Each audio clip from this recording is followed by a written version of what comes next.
दोस्तों, तो कैसे हैं हम सभी। और आज हम अपना देख रहे हैं तीसरा क्लास, जिसमें आज हम सीखेंगे आधारभूत या प्रमेय संख्या क्या कहलाती है।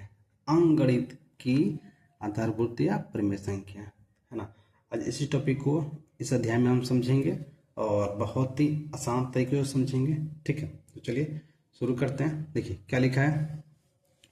प्रत्येक भाज्य संख्या को अभाज्य संख्याओं की घातों के गुणनफल के रूप में लिखने वाली विधि अंकगणित की आधारभूत या प्रमेय कहलाती है। अब इसको समझते हैं। देखिए एकदम शुरू से समझेंगे बढ़िया से। देखिए अभाज्य संख्या क्या होती है, कल की क्लास में मैंने बताया था अभाज्य संख्या क्या होती है और अभाज्य क्या होती है, दोनों बताए थे, भाज्य और अभाज्य। तो भाज्य संख्या है ना, भाज्य संख्या को, तो भाज्य संख्या मान लेते हैं कोई भी हम, जैसे मान लीजिए 144 एग्जाम्पल हम ले लेते हैं।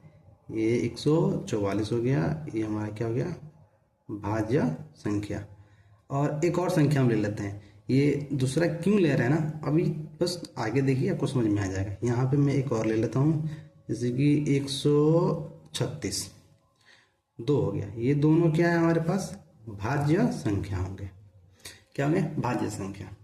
अब देखिए भाज्य संख्या को अभाज्य संख्याओं की घातों के, अब जब ये दोनों भाज्य संख्या है तो इसको अभाज्य संख्या की घातों के, तो इसको अभाज्य संख्या के घातों में कैसे बदलेंगे।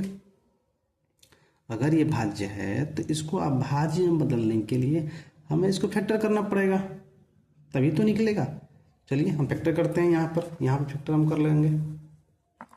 सबसे पहले 144 ही कर लेते हैं यहाँ पर, है ना।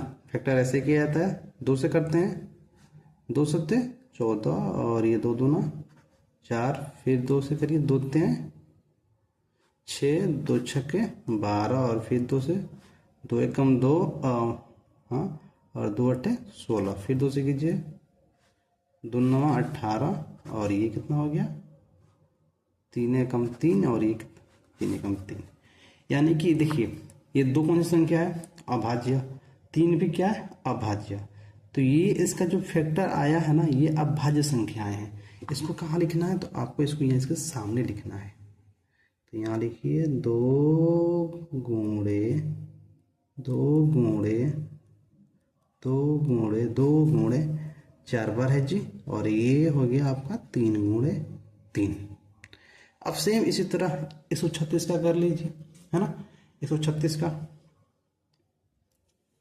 मैं इसको यहीं पे कर दे रहा हूँ, 136 का इसके नीचे यहाँ पे कर दे रहा हूँ। ठीक है, ये हो गया 136।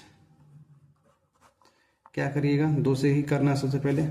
2 माफ कीजिएगा, 2 छक्के 12 और एक कैरी यहाँ पे लेंगे, 2 अट्ठे 16, फिर 2 तियां 6 और 2 चौके 8। फिर इसको देखते हैं यहाँ से, 2 एकम 2 और एक हासिल लेंगे, कितना हो जाएगा, 14, 2 सत्ते 14। अब ये 17 कटेगा नहीं, तो 17 से इसको काटेंगे, 17 एकम 17।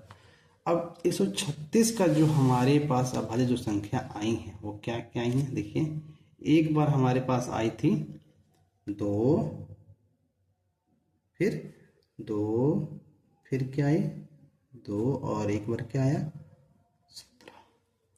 ये हमारी क्या है, ये अभाज्य संख्याएं हैं, है ना। अब देखिए अभाज्य, ये भाज्य हो गया, ये क्या हो गया, अभाज्य। अब देखिए क्या कह रहा है, कह रहा है घातों के, ये तो सभी क्या हो गया। अब देखिए घातों के गुणनफल के रूप में, घातों के गुणनफल के रूप में, अभी ये भाज्य था, अब ये इसको फैक्टर में लिख दिए हैं, लेकिन अभी इसके घातों को जोड़े नहीं है। अब इसके घातों को हम जोड़ेंगे। देखिए कैसे जोड़ते हैं, घातों के, यहाँ लिखा है घातों के गुणनफल के रूप में, है ना। देखिए इसके 2 के पावर कुछ नहीं है तो 1 माना जाता है, इसके भी कुछ नहीं है तो 1 माना, इसमें एक सब में 1 1 माना जाएगा। देखिए दोनों जोड़ा पे है, यहाँ पे दिख रहा है ना। आप चाहे तो देखिए 3, इसमें 3 है, इसमें 3 है, 3 3 ले लेते हैं यहाँ पर, ये 3 ये 3, तो यहाँ पे मैं लिख सकता हूँ 2 के पावर 3 और यहाँ पे 2 बच रहा है तो मैं 1 2 यहाँ पे उतार दे रहा हूँ, और ये 3 है तो 3 का स्क्वायर ऐसे में लिख सकता हूँ, है ना। अब ये जो नीचे वाला जो है इसको देखिए, इसमें भी 3 है, तो यहाँ पे मैं क्या कर दे रहा हूँ 2 के पावर 3 और ये आपका 17 ऐसे के ऐसे ही लिख दे रहा हूँ। ठीक है, तो यहाँ तक हो गया भाज्य संख्याओं के घातों के गुणनफल के रूप में लिखने वाली, यानी ये जो अंकगणित की आधारभूत प्रमेय कहलाती है। यहाँ तक मैंने इसको कर लिया, यही अंकगणित की आधारभूत प्रमेय कहलाती है। इसकी टॉपिक बस इतना है, लेकिन ये क्यों पढ़ते हैं, इसका यूज क्या है ना। अब देखिए, जब मैंने यहाँ से यहाँ तक निकाल लिया ना, अंकगणित की आधारभूत प्रमेय का प्रयोग हम एचसीएफ और एलसीएम ज्ञात करने के लिए पढ़ते हैं। जी हाँ, एचसीएफ और एलसीएम ज्ञात करने के लिए ही हम अंकगणित की आधारभूत प्रमेय पढ़ते हैं। और देखिए, यहीं से इन दोनों ये जो फैक्टर हुआ है ना, यहीं से एचसीएफ और एलसीएम निकालेंगे। देखिए कैसे।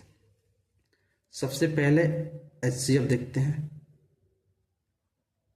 एचसीएफ, फिर हम देखेंगे एलसीएम। देखिए एचसीएफ में क्या होता है, ये 2 के पावर 3, ये भी 2 के पावर 3 समान है, इसको जोड़ा। जो समान होता है उसको क्या कर लीजिए, इसको ब्रैकेट में कर लीजिए, मैं इसको, ये उभयनिष्ठ है, इसको जोड़ा कर लीजिए, हो गया, इसको ब्रैकेट कर लिए। और जो समान नहीं है उसको छोड़ देना है। जो हमारा समान मिल गया यही आपका एचसीएफ है। क्या मिला है देखिए, 2 के पावर 3 तो एक बार ही लिखा जाता है, और 2 के पावर 3 को क्या लिखा जाता है, आप वाली बातें जानते हैं, 2 गुणे 2 गुणे 2 बराबर कितना, 8। यानी कि 144 और 136 का जो एचसीएफ होगा कितना होगा, 8। जब ये 8 हो गया, इन दोनों को मिलाने पर जब इसका एचसीएफ 8 हो गया, तो एलसीएम कौन सा होगा, जाहिर सी बात है, इसको और इन सबको मिला देंगे तो एलसीएम निकल जाएगा, है ना। देखते हैं, एक बार हमारे पास क्या मिल गया मिलाने पर, 2 के पावर 3, 2 के पावर 3 और क्या बचा, एक 2 है और एक 3 का स्क्वायर है, और क्या है जी 17। इसका गुणा कर लीजिए, 2 का क्यूब कितना होता है, 8 हो गया, और 3 का स्क्वायर कितना हो गया, 9, और ये कितना हो गया, फिर यहाँ 2 कर लीजिए और 3 का स्क्वायर 9, और ये कर लीजिए 17, हाँ। तो ये कितना हो गया, 8 दूना 16 गुणे 9 गुणे 17, 16 9 कितना होता है जी 144, माफ कीजिएगा, 16 9 144 होता है, और गुणे 17, है ना। इसको गुणा कर लीजिए, 17 चौके 68, और फिर 17 चौके 68, 68 और 6 हो गया हमारा 74, है ना, और 17 कम 17 7 24। ये क्या हो गया, एलसीएम हो गया। क्या हो गया, एलसीएम। तो उम्मीद होगी आपको मेरी ये बातें समझ में आई होंगी, है ना। इसी तरह मैं आपको 4-5 सवाल में दे रहा हूँ, जिसको आपको एचसीएफ और एलसीएम निकालना है, इसी मेथड से निकालना है, ध्यान रहे, इसी मेथड से निकालना है, क्योंकि कक्षा 10 की ये सवालें हैं और आपको पेपर में भी ऐसे ही आ सकता है। तो मेरा पहला आपको सवाल है, इसमें ध्यान दीजिए। ये हो गया 120 और 140, इन दोनों का एचसीएफ और एलसीएम निकालना है। एक और मैं दे दे रहा हूँ, यहाँ पे हो गया 130 150, और मैं दे रहा हूँ यहाँ पर 170 और 120। ये 3 सवाल है, इन तीनों सवालों का एचसीएफ और एलसीएम निकालिएगा। मेथड कौन सा होना चाहिए, तो मेथड बिल्कुल यही होना चाहिए, क्योंकि इसका जितना आप अभ्यास करेंगे उतना ही आपके लिए बेहतर होगा। तो मिलते हैं आपसे अगले वीडियो में, तब तक के लिए आप लोग को बहुत बहुत धन्यवाद। और हाँ, एक और बात, हमारे व्हाट्सएप चैनल को सब्सक्राइब जरूर कर, माफ कीजिए, ज्वाइन जरूर कर लीजिएगा। उस पर आपकी हर किताब की और इस पढ़ाई गई इस पेपर की नोट आपको इस पर पीडीएफ अपलोड कर दी जाती है, जिससे आप सभी के पास पहुंच सके। नोट के तौर पे आप इसे जरूर अपने नोटबुक में इसको नोट जरूर कीजिएगा। धन्यवाद।